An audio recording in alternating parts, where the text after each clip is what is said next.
こんにちは、京子です。今日はジェルネイルをするときに使うクリアジェルについてお話をします。クリアジェルというと透明なジェルということなので、動画の説明でクリアジェルを使用しますと言ったときに、どのジェルを使ったらいいのかわからない方もいると思います。なので、クリアジェルにはどんなものがあるのか、これから順番に説明していきます。それでは早速ご覧ください。まず最初にベースジェルです。ほぼすべてのジェルネイルをするときに最初に塗るジェルです。ベースジェルが不要と書かれているジェルをするとき以外は必ず最初にこれを塗ります。ベースジェルには爪の表面を消すサンディングタイプとツヤを消す作業をしなくていいノンサンディングタイプがあります。よくある質問で、サンディングタイプは爪の表面を傷めるからノンサンディングタイプを使った方がいいですかと聞かれることがあります。サンディングタイプは爪の表面を傷めるためにするのではないので、正しく使用すれば問題ありません。ノンサンディングタイプでも使い方を間違えれば爪を傷めてしまうので、どちらがいいというものではありません。自分の爪に合ったベースジェルを選びましょ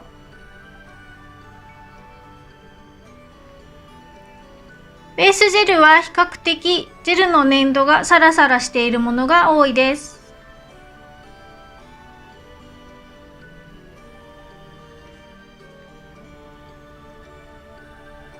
また、ピールオフタイプのベースジェルもあります。こちらはジェルネイルをしたいけれど、数日で外さないといけない、そんな方におすすめのベースジェルです。使い方は普通のジェルネイルと同じですが、外したい時にシールのように剥がすことができます。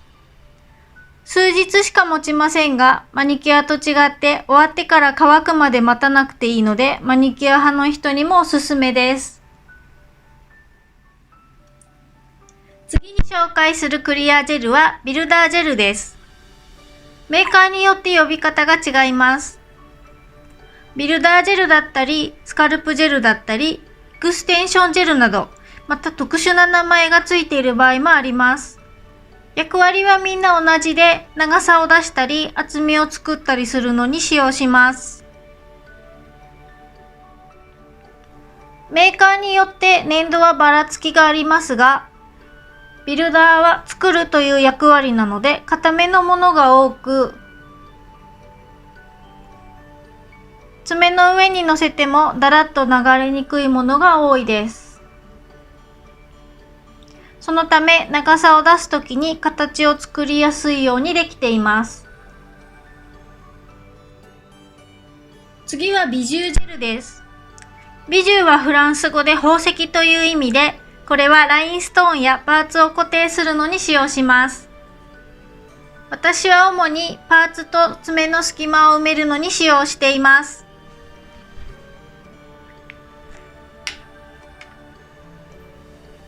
とても粘度が高く、爪に乗せても流れることはほとんどありません。隙間を埋めることに使うことが多いので、専用の筆を1本用意しています。筆先がカチカチになりやすいので、いらなくなった細筆を専用にしておくと便利です。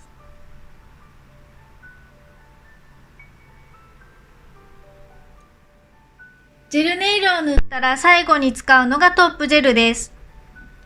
トップジェルもツヤツヤの仕上がりになるものとマットタイプがあります。こちらがマットタイプで、こちらの2つがツヤが出るタイプです。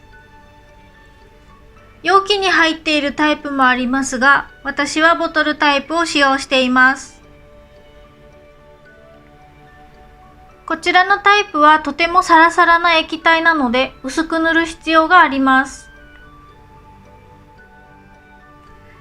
薄く塗らないと爪の外にまで流れてはみ出してしまうのと、効果熱が高いのでライトに入れた時にとても熱く感じます。容器に入っているものはもう少し粘度が高めのものも多いです。ここまではクリアジェルでもそれぞれ名前がついているので分かりやすいのですが、メーカーによってはクリアジェルとだけ書かれたジェルがあります。このタイプはカラージェルと混ぜて薄いカラーを作ったり、ラメを塗りたい時にクリアジェルと混ぜることが多いです。また粘度の高いクリアジェルは先ほどのトップジェルの前に一度塗って全体に厚みを出すこともあります。メーカーによってはさらに特殊な名前のついたクリアジェルもあったりします。ちなみにこちらはフィルムの転写に使うジェルで、こちらはチップの仕上げに使う専用のトップジェルです。他にもいろいろありますが、そちらはメーカーの説明を読んで使用してください。今日はクリアジェルの種類についてお話をさせていただきました。ベースジェルとトップジェルがあれば最低限のジェルネイルは楽しめます。その他のジェルは必要に応じて少しずつ揃えていけばいいと思います。この動画が役に立ったらいいねボタンを押していってくださいね。チャンネル登録がまだの方は登録もよろしくお願いします。